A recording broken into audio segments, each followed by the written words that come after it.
ہوتا, میں کبھی پیڑ نہ بنتی, نہ میرا سایہ ہوتا, نہ ہوتی میں وہ سب کچھ جو آج میں ہوں, مجھ میں میرا عکس جو تو نے نہ دکھایا ہوتا. زیر بحث موضوع کی وسعت تک رسائی کی جستجو میں جب میں نے حکمت کے سمندر سے موتی تلاش کرنے کی کوشش کی تو خالی ہاتھ لوٹ آئی. یوں محسوس ہوا کہ خیالات اور جذبات کے درمیان کشمکش جاری ہے. خیالات الفاظ کے محتاج نظر آنے لگے. ناوے والا ماں سینہ گیتی پر احساس کی ایک حسین جھیل کا نام, رحمت خداوند کی دلیل اور خلوص و اثار کی فصیل کا نام, ماں کی قدموں تلے جنت, ماں ایک بے لوث جذبے اور محبت کا پیکر ہے.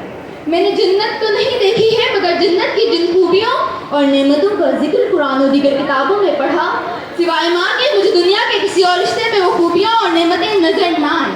اگر ماں میں جنت تلاش کی جائے تو ماں کی محبت جنت کی خوشبو کی مانند جو ہر ایک کے دل کو محبت کی خوشبو سے بھر دیتی ہے. ماں کی دعا جنت کی برکتوں کی طرح, ماں کی آواز جنت کی خوبصورت موسیقی کی طرح, ماں کی حنا جنت کی چھاؤں کی طرح, ماں کی گود جنت کے باغات کی طرح, ماں کی بغاوتیں جنت کے بے پناہ آرام کی مثال, ماں کی توجہ بے پناہ آرام کی مثال, ماں کی توجہ جنت کے بہاروں کی مانند جو ہر ایک کی زندگی میں نئے رنگ اور خوشیوں کی لہر لاتی ہے.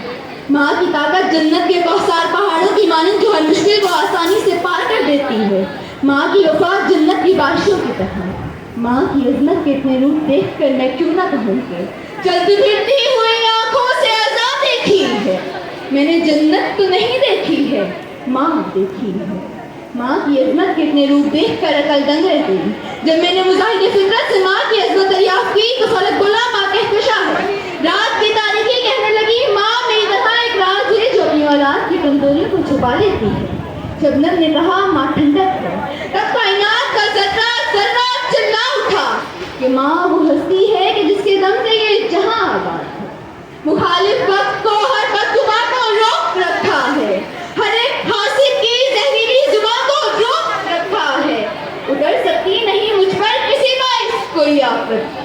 میری ماں کی دعا نے آسمان روک رکھا ہے. میری ماں کی دعا نے آسمان روک رکھا ہے.